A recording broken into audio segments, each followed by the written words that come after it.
Serial actor Nethran அவர்களோட இறப்பு செய்திக்கு அப்புறம் தொடர்ந்து அவரை பற்றின ஏராளமான தகவல் வந்துக்கிட்டே இருக்கு. அந்த வகையில் சமீபத்தில் அவர் கடைசியாக சாப்பிட்ட உணவு என்ன அப்படிங்கிற தகவல் வெளியாகியிருக்கு.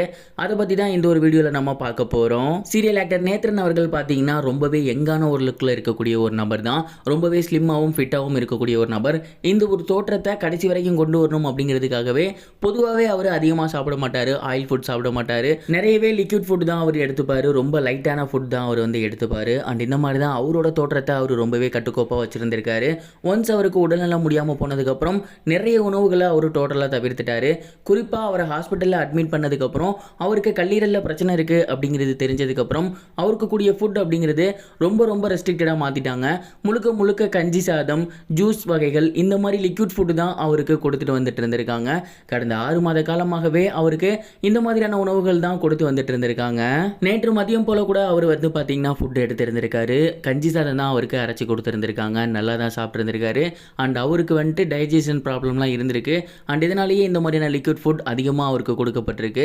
அண்ட் இதெல்லாம் குடிச்சு கண்டிப்பாக அவர் தெம்பாக தான் இருக்காரு அப்படிங்கிற மாதிரி எல்லாருமே நினச்சிட்டு இருந்தாங்க.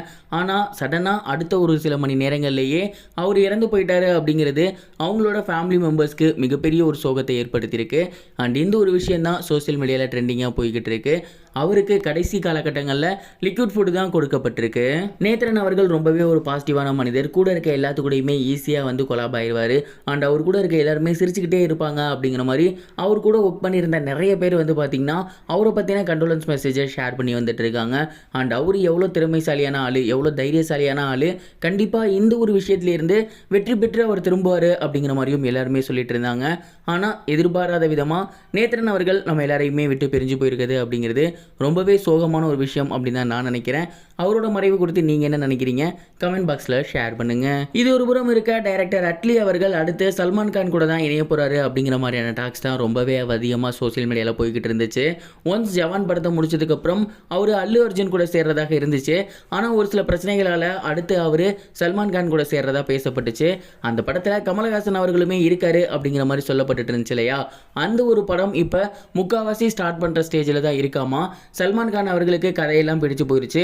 இப்போ அவர் கமிட் ஆகியிருக்க 2 படத்தை முடிச்சு கொடுக்க கையோடையே இந்த படத்தில் ஜாயின் பண்ண போறாராமா. இந்த படத்தோட பட்ஜெட் மட்டுமே கிட்டத்தட்ட 250 கோடிக்கும் மேலே அப்படிங்கிற மாதிரி சொல்லப்பட்டிருக்கு. அண்ட் தமிழ் டைரக்டர் 250 கோடிக்கும் மேலே போயிட்டு பாலிவுட்டில் பண்ணுறது அப்படிங்கிறது உண்மையிலேயே மிகப்பெரிய ஒரு விஷயமா பார்க்கப்பட்டு இருக்கு. ஏஆர் முருகதாஸ் அவர்கள் சல்மான் கானை வச்சு ஒரு படம் பண்ண போறாரு. அது கிறிஸ்மஸ்க்கு வரப்போகுது அடுத்த வருஷம். ஸோ அந்த படத்தை முடிச்சு கொடுத்த கையோட தான் இந்த படத்தில் ஒரு ஜாயின் பண்ண போறாரு அப்படிங்கிற மாதிரி தெரிய வந்திருக்கு. அட்லி அவர்கள் ஜவான் பண்ண மாதிரியே இந்த படத்தையும் சூப்பராக பண்ணால் ரொம்பவே நல்லா இருக்கும் அப்படின்னு நான் நினைக்கிறேன். நீங்கள் என்ன நினைக்கிறீங்க? இதையும் கமெண்ட் பாக்ஸில் ஷேர் பண்ணுங்க. இது வரைக்கும் கனெக்டிங் டிவிக்கு சப்ஸ்கிரைப் பண்ணனா மறக்காமல் சப்ஸ்கிரைப் பண்ணிக்கங்க. உடனடி அப்டேட்ஸ் பெறுவதற்கு நோட்டிஃபிகேஷன் பெல்லையும் கிளிக் பண்ணிக்கங்க.